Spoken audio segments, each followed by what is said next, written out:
Subscribe to our YouTube channel and press the bell icon to get the latest updates. दूत कीड़ा के खेल में भगवान शिव जी को भी सब कुछ गंवाना पड़ा था। कहा जाता है एक बार भगवान शंकर ने माता पार्वती को अपने साथ दूत कीड़ा खेलने के लिए प्रस्ताव दिया। इस खेल में भगवान शिव सब कुछ पार्वती जी के हाथों हार जाते हैं। दूत क्रीड़ा में सब कुछ हारने के बाद भगवान शिव पत्तों के वस्त्र पहनकर गंगा के तट पर चले जाते हैं। यह देखकर पार्वती बहुत चिंतित हो गई। माता पार्वती ने गणेश जी को पूरी बात बताई। माता की व्यथा सुनकर गणेश जी स्वयं जुआ खेलने शंकर भगवान के पास पहुंचते हैं। गणेश जी की लीला तो देखिए, वह शिव जी से दूत क्रीड़ा में जीत जाते हैं। यह समाचार माता को सुनाते हैं, लेकिन माता पार्वती खुश नहीं होती है। वह उन्हें अपने साथ शिव जी को लाने के लिए कहती है। गणेश जी भोले बाबा की तलाश में चले जाते हैं। उधर पार्वती से नाराज भोले बाबा लौटने से इनकार कर देते हैं।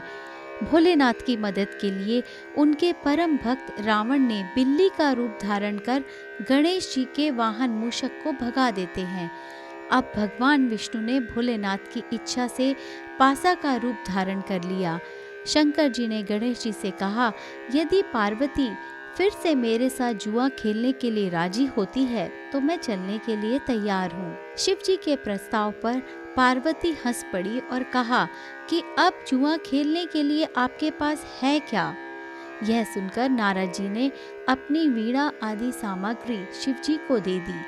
चूंकि पासा के रूप में भगवान विष्णु थे, इसलिए हर बाजी शिव जी जीतने लगे। परंतु इस खेल की चाल गणेश जी समझ गए और माता पार्वती को बता दिया। यह सुनकर पार्वती जी को गुस्सा आ गया। यह देख रावण ने माता पार्वती को समझाने का प्रयत्न किया, पर उनका गुस्सा शांत नहीं हुआ। क्रोध में माता ने भोलेनाथ को श्राप दे दिया कि गंगा की धारा का बोझ उनके माथे पर हमेशा बना रहेगा। पार्वती जी ने नारद को भी श्राप दिया कि वह कभी भी एक स्थान पर नहीं टिक सकेंगे।